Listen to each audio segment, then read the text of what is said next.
Who pops in your head when you think of the shortstop position for baseball? I thought the same exact thing. J.J. Hardy, right? A 3-time consecutive Gold Glove winner, a defensive demon. How could I not think of him? Oh wait, did you think that I was gonna say that shortstop on the Yankees? What's his name again? I don't know, but I think JJ has something to say about that, Captain.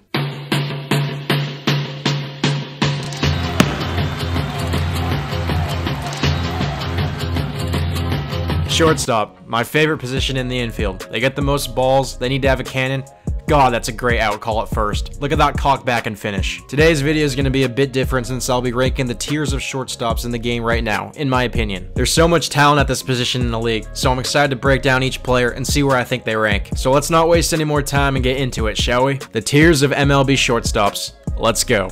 It's the top 12 shortstops in the game, so we're going to start with tier 3. And the first to make it on the board is Marcus Simeon. With Simeon, I think his time with the A's may be up, but over his time with them, he's established himself as a solid shortstop in the league. 2019 was his real breakout season when he was 3rd in MVP voting, and he was 3rd in all of MLB in WAR, only behind Bellinger and Bregman. His defense has improved substantially since that 2015 year where he had 35 errors. Simeon hasn't come anywhere near that in the past 5 seasons. I think wherever he signs, he'll be a good top of the order hitter. He scored over 120 runs when he led the league in plate appearances in 2019. Simeon makes the cut, so let's go on to the next. Next on the board is Andrewton Simmons. You know, when I thought of a shortstop in baseball, Simmons came to my mind right away. If you look at the stats, yeah, they may be average, but did you look at WAR? Simmons' WAR is a whopping 36.8 for his career. He's the best defensive shortstop since 2013 with 4 Gold Gloves. Simmons' WAR is so high since his insane defense has saved so many runs. Going into the 2020 season, for players who have debuted in 2012, he's tied with Machado for a WAR at 36.9. And yes, that's ahead of Bryce Harper, who had a WAR of 31.5. This should tell you how valuable this guy is on defense. I know this is everyone's favorite player to make the list. Love or hate him, I know he said some really stupid stuff about the cheating scandal. If you don't know the facts, then you gotta chill. I will always love you, Joe Kelly. I can't disregard Correa's talent on the field, though. He led all shortstops in fielding percentage this year, only committing 1 error. He'll give you 20+ home runs a year, and he's done that 4 out of 6 of his years playing, yet he's only played 1 full season in 2016. I know he can be a streaky hitter at times, but he's only 26 and he hasn't even hit his prime. His best years are yet to come, if he stays healthy. I think he can hear how much I don't really like him, so let's move on. Next for tier 3 is Glaber Taurus. Yankee fans, I know nobody in MLB history, no matter who the hell it is, will ever replace the captain.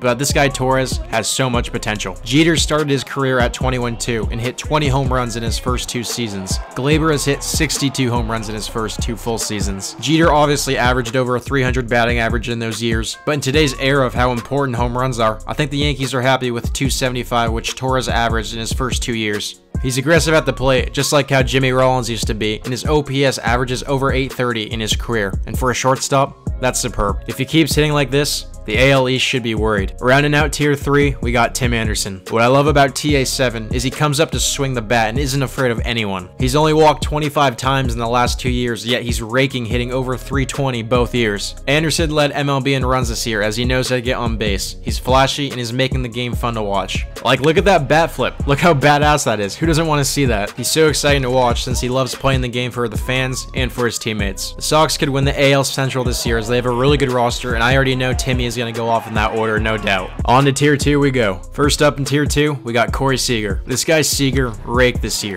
especially in the postseason. He was the NLCS and World Series MVP with 7 home runs combined in those series. He also hit 400 in the World Series. What I've noticed about Seeger is when he steps up to the plate, he loves, and I mean loves, the first pitch. I feel like he swings at it every single time. He's a gap-to-gap hitter and a doubles machine, but he'll also give you 20+ home runs a year and is a great defensive shortstop. Seeger just needs to stay healthy and play 150+ games. He's only done that once in 4 regular seasons. Man, the Dodgers infield is just loaded right now. Next up in tier 2 is Trevor Story. I think Rockies fans all saw Story as their longtime replacement for Tulo when he came into the league in 2016. We all know Tulo was such a great hitter, but what was his problem? He couldn't stay healthy. He only played over 145 games twice in his 13-year career. The good news for Rockies fans is Story has already played at least 145 games in every full season he has played. In his 2 All-Star seasons in 2018 and 2019, he hit 37 and 35 homers while batting over 290. He has the stats to be tier 1, but I know what everyone's thinking. He plays in Coors Field, which yes, is a huge advantage for hitters. And yes, you're right, his career away batting average is only 250 compared to 304 at Coors Field. But I think Story will get that up in time though. He has too much talent. Fernando Tautis Jr. brings the flair into tier 2. If you didn't know, I love Fernando Tautis Jr. After this, go watch my other video on him where I talk about why he'll be the next MLB superstar. Tautis Jr. is one of the most electric, talented, and likable players we've seen in baseball in a long time. He's a gamer, and he has one of the purest swings in the game right now. For most of 2020, he was the frontrunner for MVP, and I know he's only going to get better. Who doesn't like grand slams when swinging on 3-0? He loves the big moment, and he will deliver if you need him. The crazy thing about Tatis is he's only 21, and he hasn't played more than 84 games in a regular season. I put him in tier 2 because he hasn't played enough, but I believe he'll be in tier 1 by the end of 2021. Who's the last one in tier 2? It's Javier Baez. Like Tatis Jr., Javier Baez is one hell of a fun player to watch. He hits like these moonshot home runs, and it seems like his power swing is just effortless. Baez is one of the best gloves in this class of shortstops. I especially love watching him take the tag on steals. Like, look at his control and how he can apply such a clean, quick tag. That's talent right there. My favorite was his tag in the World Baseball Classic where he starts celebrating before he even tagging the runner. Baez is pointing at Yachty. He gets the ball and just drops the glove without even looking to get the guy out. He had a rough short 2020 season, but I know he'll rebound in 2021 and get his average back up. God, those long, majestic home runs are so fun to watch, Baez. Alright, tier 1. I think these are the 3 best shortstops in the league, and I'll tell you why. First guy in is Xander Bogaerts. Bogaerts has been tearing it up for the Red Sox the past 6 years. When I look at Bogaerts, a couple things stand out to me. One is he's had 190 plus hits 3 out of the past 6 years. He was in the top 10 for hits each of those years. The other thing that sticks out is, like Corey Seager, he's a doubles machine. He had 52 doubles in 2019, only behind his teammate Rafael Devers and Nick Castellanos. Bogaerts' power in recent years is surging, and I think he can hit 30 home runs again like how he did in 2019. He's a great fundamental hitter, and his stats back it up. He's only 28 too, so I think he's just entering his prime. In a good time too, because the Red Sox could really use it right now. So Bogaerts is in. Let's see who else is in tier 1. Next, we got the Nats shortstop, Trey Turner. Turner is another one of my favorite players to watch in baseball. He puts everything on the field and is definitely in the top 3 for leadoff batters in the game today. I have no idea how he didn't make an all-MLB team this year. He led all of baseball in this short season in hits with 78. He batted .335 with a .394 on-base percentage, and he finished 7th in MVP voting. Like, how do you not let him get on? He's the fastest player in the game. Well, Timmy LaCastro may have something to say about that. I like Turner because he's keeping the stolen base era alive. It has slowly been dying recently with the rise of home runs and teams not willing to lose a base runner stealing. Turner will steal 30 plus bags for you a year, and that's valuable as a leadoff shortstop. He gets the offense flowing for the Nats and makes them go. He hasn't hit his prime yet either, so look out for him in 2021.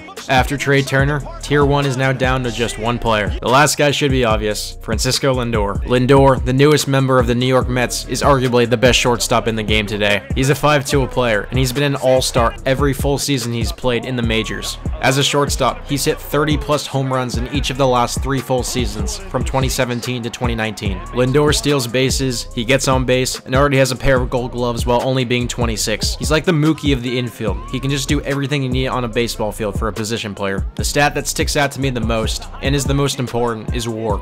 If we take out Simmons, Lindor leads every player I've mentioned so far with a career WAR of 28.7. He's a leader of a team, and he'll boost any lineup. The Mets are really going for it, so I have to respect that trade to get Lindor. So Lindor caps out tier 1, and this is what the final rankings look like. Obviously, there's some other good shortstops in the league, so I want to do a quick honorable mention list before I'm out of here. Bo Bichette and Dansby Swanson are 2 young, solid shortstops. I just need to see them get more at-bats. Brandon Crawford, even though he's older, is still producing defensively for the Giants. And lastly, Gene Segura, whatever team he's on, he'll give you 150 plus hits a year. So here's the tier list one more time. If you like this video, hit that subscribe button and comment if you want a tier list for a different position. We all know who these shortstops want to be like, right?